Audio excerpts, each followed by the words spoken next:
అమ్మాయిని లవ్ చేసిన అబ్బాయే పీసులుగా కట్ చేసి చంపేస్తాడు.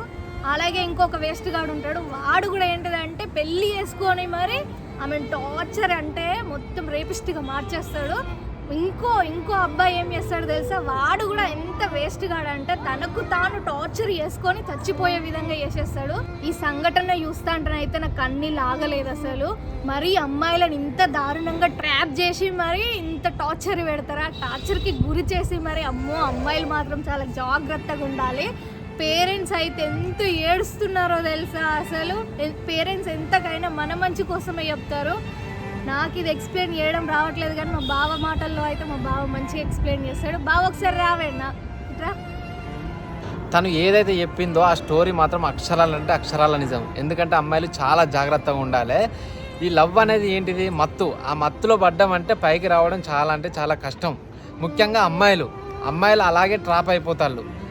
స్వచ్ఛంగా ప్రేమిస్తే అది వేరే. అంటే మనకు తెలిసిన అబ్బాయి చుట్టుపక్కల వాళ్ళు వీళ్ళంటే ఓకే, ఏదైనా కానీ లవ్ చేస్తే తల్లిదండ్రులను ఒప్పించి పెళ్లి చేసుకోవాలి. అది గొప్ప లవ్. అది మీరు పారిపోయి మీరు పెళ్లి చేసుకుంటా అంటే దాన్ని మోసపోయినట్టే. ఎందుకంటే ఒక అమ్మాయికి సెక్యూరిటీగా ఉండేది ఏంటిది, పెళ్ళైన తర్వాత ఎవరు ఇద్దరు భార్యాభర్తల మధ్య గొడవ వస్తే మళ్ళీ ఎవరి దగ్గర పోతారు, పుట్టింటికే కదా. భార్యాభర్తలు అన్నప్పుడు సహజంగా గొడవ వస్తుంది. ఆ గొడవ వచ్చినప్పుడు నాకు సెక్యూరిటీగా నా తల్లిదండ్రులు ఉండాలనే ఫీలింగ్ అమ్మాయికి ఉండాలి. ఒక అమ్మాయి ఒక అబ్బాయితోని కట్టుపట్టలతో వెళ్ళిపోయింది అనుకో, వాళ్ళు ఫేస్ చేసే ప్రాబ్లమ్స్ ఏంటి, రెగ్యులర్గా వాళ్ళు బయట బ్రతకాలంటే కనీసం ఒక నెలకు ఒక 15,000 కావాలి. ఆ అబ్బాయికి ఎంత టార్చర్ ఉంటుంది, వాడు ఆ టార్చర్ అనుభవించలేక అమ్మాయిని వదిలేస్తాడు.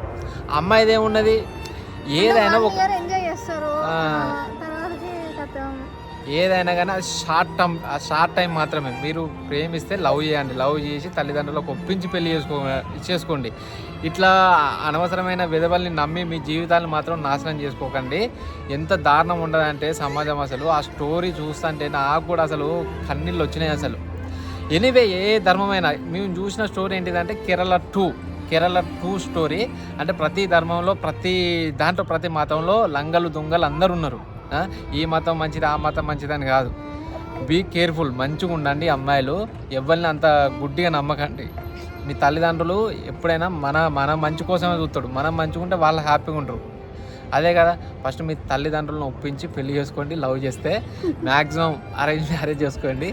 ఓకే, అమ్మాయిలు బీ సేఫ్ ఉండాలి. ఓకే, లవ్ చేసినా కూడా ఇంట్లో పేరెంట్స్ని ఒప్పించి చేసుకోండి. ఒకవేళ లవ్ చేసి మేము జంప్ అవుతాం వెళ్ళిపోతాం అనుకుంటే మాత్రం నెలకొచ్చే ఖర్చులు ఇంకా ఏంటంటే ఏమన్నా చెప్పలేము. ఎప్పుడు ఏ సిచ్యువేషన్ ఎట్లుంటుందో చెప్పలేము. హాస్పిటల్స్ బిల్స్ అని అవ్వని ఇవ్వని ఏవైనా కూడా ఫేస్ చేయడానికి రెడీగా ఉండాలి. ప్లస్ ఏదైనా పెద్ద ఆపద వచ్చినప్పుడు ఎవ్వరు ఆదుకోరు, అనాథల లెక్క ఉండిపోతారు. అదే పేరెంట్స్ని ఒప్పించి చేసుకున్నారనుకో మంచిగా సపోర్టివ్గా ఉంటారు. మనకు ఆపద వచ్చింది అంటే మనకంటే ముందు నిలబడతారు. ఇప్పుడు ఫ్రెండ్స్ని నమ్ముకొని మేము లేచిపోతామంటే రేపు ఏ ఫ్రెండు రాడు, ఎవడు సహాయం చేయడు, ఎవరు ఏది కాదు. ఎప్పుడంటే ఇప్పటి మందం మాత్రమే ఆలోచించి మీరు వెళ్ళిపోతే మాత్రం మీ భవిష్యత్తు ఎటో వెళ్ళిపోతుంది. కాబట్టి కొంచెం పేరెంట్స్ మన గురించి చెప్తారు కాబట్టి వాళ్ళని ఆలోచించి అది మంచి చెడు అనేది మీకు మినిమం కామన్ సెన్స్ ప్రతి ఒక్కరికి ఉంటుంది. దాన్ని ఆలోచించి స్టెప్ తీసుకోండి. ఓకే ఫ్రెండ్స్, అంతే. బెస్ట్ ఎగ్జాంపుల్ ఏంటిదంటే మాకు ఏదైనా గొడవ వచ్చింది అనుకో, మ్యాక్సిమం భార్యాభర్తలకు గొడవ వస్తాయి కదా. గొడవ వచ్చినప్పుడు ఏమున్నది, ఇక కోపం మీద వాళ్ళ ఇంటికి వెళ్ళిపోతుంది. ఎందుకంటే వాళ్ళ ధైర్యం నా అమ్మ నాన్నలు ఉన్నారని. మళ్ళీ గొడవ తగ్గగానే వస్తారు. అదే ప్రేమించి బయటికి వెళ్ళిపోయాను అనుకో, ఎవరి దగ్గరికి పోతారు? మీ బతుకేమైతే కుక్క బతుకు అవుతుంది. వాస్తవంగా చెప్తాను, కుక్క బతుకే అవుతుంది. సో బీ కేర్ఫుల్ ఉండండి అమ్మాయిలు. కొద్దిగా ఆలోచించండి. నా వాడు అన్ని చూసుకుంటే అది అంతా ఉత్తికతే. ఏది ఉన్నా నెల 2 రోజులు మ్యాక్సిమం 1 సంవత్సరం అంతే ఉంటుంది. సంవత్సరం వరకే వాడు ఇన్నర్ ఫీలింగ్లు ఉంటాడు. ఆ సంవత్సరం తర్వాత ఏంటన్నది ఆ సినిమా బయట పడుతుంది. ఓకే, బీ కేర్ఫుల్ ఉండండి. ఓకే, జై హింద్, భారత్ మాతాకి జై.